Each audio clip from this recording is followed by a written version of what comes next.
This is a tough topic to talk about. I've learned a new word or phrase recently. Deaf anxiety. I first heard that word when I watched a video by a guy called Arti. He's deaf, hard of hearing himself. And I think he coined that phrase, deaf anxiety. And then a few people start talking about it as well. When I watched the video, and you can watch it below if you want to see it yourself, it resonated with me a lot. It's something that I related to and connected with a lot. Anxiety, everyone has their own ways of dealing with it, and it comes about in their own way. It might be a particular situation or scenario that it comes about for you, and something out there triggers for you. And I always look at it that way. When I get anxiety, I just try to pinpoint why that happened, and then you try to deal with it. But then this is different, because deaf anxiety is something that made me really curious, because it made me aware only recently that when I get anxiety, the majority of the time, if not all the time, it's linked to my hearing or lack of hearing. In a situation where I grew up and lived my life, you try too hard to blend in a community of abled people. I'm in that middle bit, the hearing word and the deaf word, the in-betweener if you like. And you have connection to both words, pros and cons. It's great, you have access to both, you understand both, but then at the same time, you're in an awkward bit in the middle where it's invisible. You don't really belong to a specific area, specific community. Because of that, then I try to blend in mainly at first with the hearing word, with the abled hearing community. And throughout my life, and I still do today, I try to do that by blending in and doing things all the time, by taking a test every day, taking an exam every day. And that could be anything from, and to learn how to speak, how to pronounce certain words, and to learn when is the best time to use a phone, because this environment might work, but then maybe this environment might work. And to work out whether that person will be able to understand me or not. Maybe I have to elaborate something or be more articulate. Maybe I need to analyze the environment that I'm in to see if I'm able to socialize there or even work there. It's a constant test, day after day, every day. And it's hard. It's very, very hard, because it takes a lot of energy out of you. And eventually, I always talk about it, you get those concentration fatigue, you get exhausted, and you just want to be somewhere where you're safe and quiet. It could be anywhere like your home, or somewhere where you feel like you're part with your family or certain friends. Then maybe you feel a bit more comfortable. But the thing is, that test that I have to take it every single day for the rest of my life, and I'm quite certain it will get harder. And then I realized when those things happen, then it triggers my anxiety, it triggers certain feelings. And it made me realize, well, actually, you know what, deaf anxiety is a thing. And the way I describe it is, it's a term that applies to those who are deaf or hard of hearing, and they go through a moment in their lives where something triggers their anxiety because of our lack of ability to hear something. So for example, maybe there is a situation where you need to be alert all the time. So maybe there's a lot of commotions around you, maybe because you are in a place, for example, at a festival, music venue, this kind of thing, and then there's a buzz or a movement, whatever, but then there's a lot of people around you, and you need to be aware of that, because you need to make sure that you're safe, you know where you're going, there's not going to be a rush of people going towards you. If there is, why? Maybe a famous person came up somewhere, maybe there's an incident that happened. You need to be aware all the time, and that makes you a bit tense. And I realized over time that it triggers anxiety for me, certain things in my life.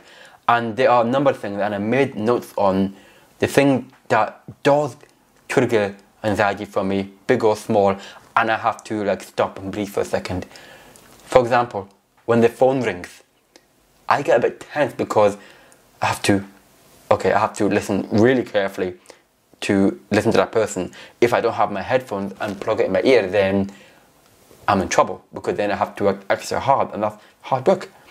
When I'm going or attending a social event, sometimes I reach that door and sometimes I don't go in, because noisy environment is my kryptonite and I can't focus there. Whether that person will be able to understand me or not, in the past I used to have speech therapy to be able to speak English, because that wasn't my first language. And that always caused me anxiety and worry, because it made me think, can that person hear me? Which is ironic, because right now I'm a bit of a public speaker, and if I want to speak to hundreds of people, maybe 1,000 people or more, then they need to understand me. But I know that I have to be careful, and I get a bit tense, and then hopefully I get over it. When I want to talk to someone in a noisy environment, there's someone out there. I've been to a conference where like, I really want to talk to that person, but I know I'm not going to be able to do that because it's noisy. Or will I? Or should I do it? Should I approach that person? And then just get worried about it and just get anxiety. And it sucks, because you want to talk to that person. And then when I'm surrounded by people in noisy environment, again, conference, social event, parties, in a bar with lots of people, not only are you going to have to be concentrating hard to listen to that person, if you can at all, but then you have to be alert of where you are, and in case anything's going on, and maybe there's an incident again and you need to be aware of it, you need to go somewhere or whatever. It's always on your mind. And even for me, I put last point about the anticipation of expecting someone to talk to you. And again, the irony is that I'm a public speaker, and I love it when people come up to me and speak to me about what they've heard, or they want to ask questions. I love that. I absolutely love that. I would never discourage it. But it's scary, and I do get anxious about it, especially if I'm in the wrong environment where I'm going to struggle. And if I struggle, and if that person's struggling, then I get anxiety as well. And I maybe think like, oh man, deaf anxiety is a thing. There are so many researchers out there that made it a thing. And when I read about it, it makes sense. Medical journals, it makes sense. Yet when you go to your GP or your doctor, your audiology, and you look at all these leaflets, they don't talk about it at all. You don't really hear about it. And only now, recently, people talk about mental health for deaf people, and it's becoming more of a thing now. But here's the thing. Deaf people are more likely to suffer from mental health issues than hearing people. I think it's 2 times more likely. And I've read somewhere around 11% more likely to get depressed. Deaf people, they're more likely to get depressed than hearing person. And then it made me think, well, that makes sense. Of course it does. Because there are so many situations where you're going to be worried about, if you can't hear, then that might put you at a disadvantage. And it's annoying, because there is a culture of deaf community where they talk about deaf gain. They gain something. They gain the culture. They gained to be a part of something beautiful. And I love that. But I'm not part of it. I'm not really part of deaf community. I would like to be. But I'm only touching that. I'm only putting my feet in there. But I haven't really gotten to be fully involved with that yet. But at the same time, we live in a hearing world, and we are not able to hear in the hearing world, and that can cause anxiety, and that will never go away, because you're not going to get better, really. I'm not going to get better, and it's going to get worse and worse. And that's a part of me where sometimes I do get worried about that, but I have to accept it. And this is the thing, that the way I deal with it, there are a number of ways I've dealt with it. One way I deal with it is acceptance of it, and this is why I do these videos. I talk about it, I write about it on the website, I talk to an audience. It's very therapeutic for me to do that. It allows me to deal with it, and to connect, and to share, and to get people to be aware, and to help, and to also, for me, let it out. Just let it out, and I'm doing it right now. And that's a good way of managing anxiety. Acceptance goes a long, long way to manage it. But of course, not everyone is there yet, not everyone's ready yet, so maybe I should look at other ways of doing it. So the other way that I deal with those moments of anxiety is, I'll give you a few points. One is that I put my hearing aid off, and I put my headphones on, so that I listen to music or podcasts or whatever. If it's audible enough, if quality is high enough, I listen to those. Not because I want to listen to those, so that also I don't have to worry about being fully alert to other people all the time. I don't have to worry about people being frustrated with me because I can't hear them or they can't get their point across to me. Put the headphones on and it's like a safety net for me. But at the same time, it's unsociable. If you have it all the time, it may seem unsociable, but it's quite a safety place to be, a safe haven for me to be as well. The other thing I do is you have to breathe. You have to kind of stop, slow down and breathe. Which I have to do right now because it's tough.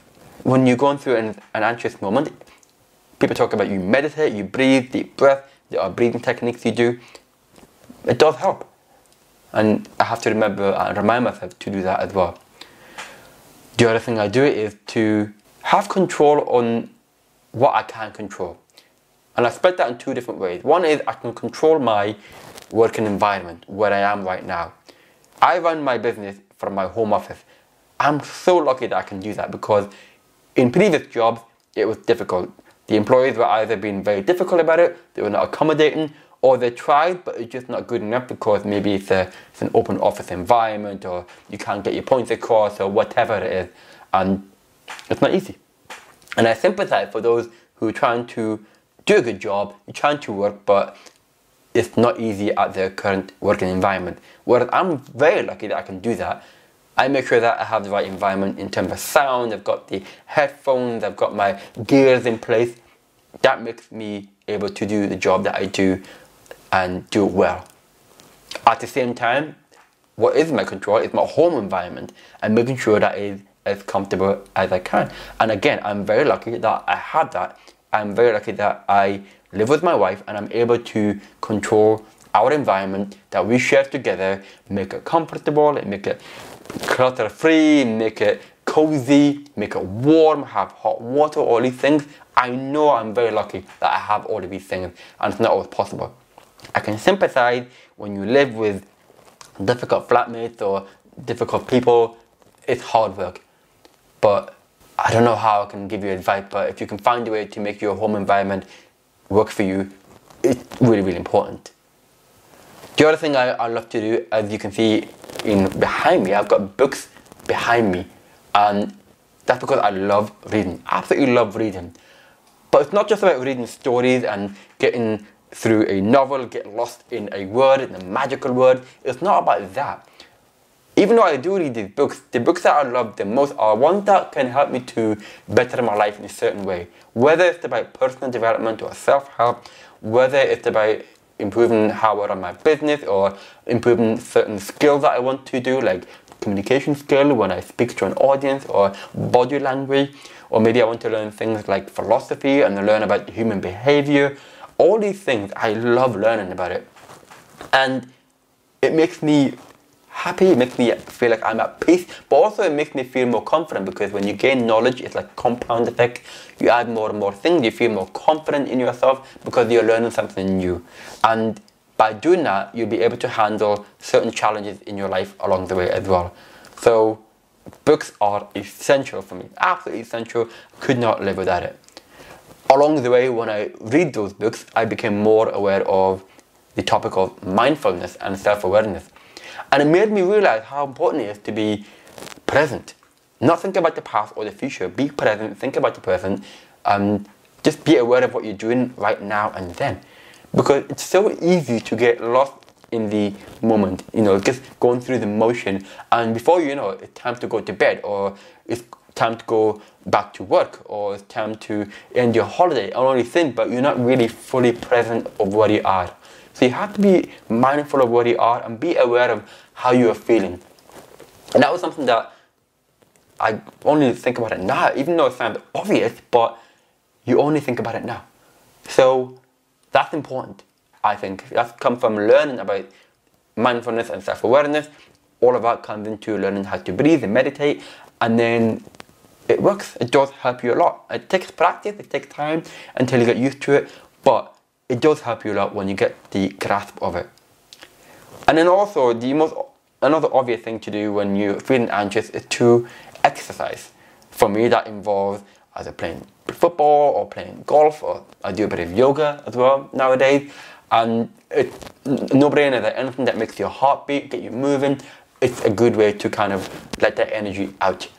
And even if you don't have a specific hobby, and it'd be a good idea to think of something that will help you to get distracted and enjoy it, even going for a walk in fresh air, even that can help a lot. So exercise is a big thing for me.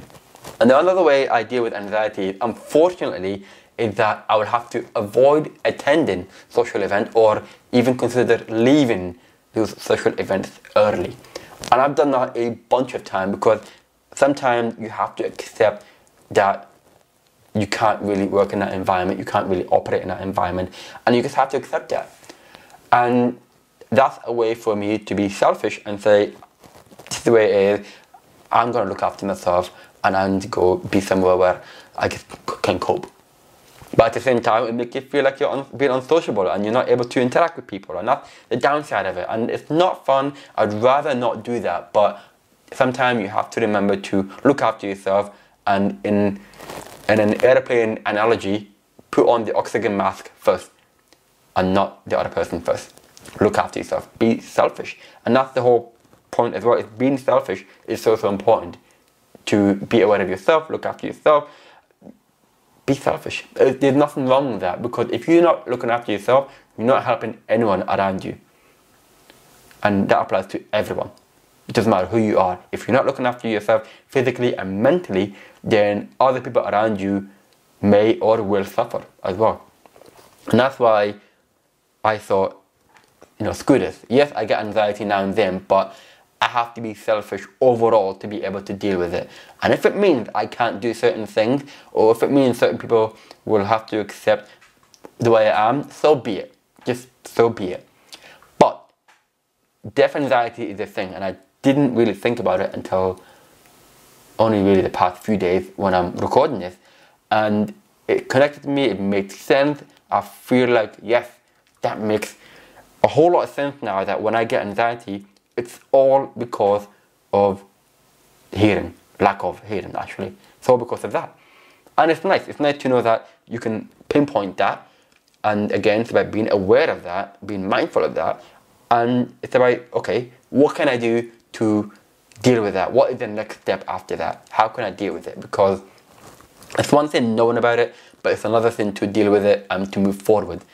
Because, well, you don't want to sit still, do you? You just want to move forward with your life, live life to the max, live life the way you can, and do things that you know that it will help you. Reading, exercising, socializing where you can. There's no point sitting still and doing nothing, because that's not going to help you, it's not going to help me, not going to help people around you. But moving forward in whatever way you can is the best way to deal with things like anxiety. So, been opening up here. And I just want you to know that. And I think this also applies to anyone, really. Whether you have anxiety or not, whether you're deaf or not, it doesn't really matter, because we all go through those moments where you feel like you're getting tense, you have to breathe fast, and your heart starts beating, and you're getting anxiety and you can't cope with it. And I'm sure a lot of us go through that. But that's okay. It's normal feeling. It's just about being aware of that and what you're going to do about it. And I hope this video will make you feel like, well, you know what, you're not alone. You are dealing with something that I can understand and appreciate with. You're not alone. So, I hope this video has helped you. I would love to know your stories. If you want to share it with me privately, you can email me. But if you want to share it publicly, leave a comment down below. I'd love to hear it and love to know what you think. Any story that you share that can help other people. Anything that you want to just let it out as well. It'd be awesome to hear as well. So, it'd be really cool. But don't push yourself only when you're ready, because pushing people to get over something is not a solution. Everyone has their own pace and their own way, and when you're ready, you're ready. That's what I've learned as well. You can't force it. So that's it of an interesting video that I never thought I'd be doing, but I thought I'd let you know, and I thought it'd be useful for you. Let me know what you think. Let me know if you like this video. If you do, make sure you click that like button, make sure you subscribe, do all the things that I would absolutely love it if you do, and hopefully I will speak to you again soon. Take care.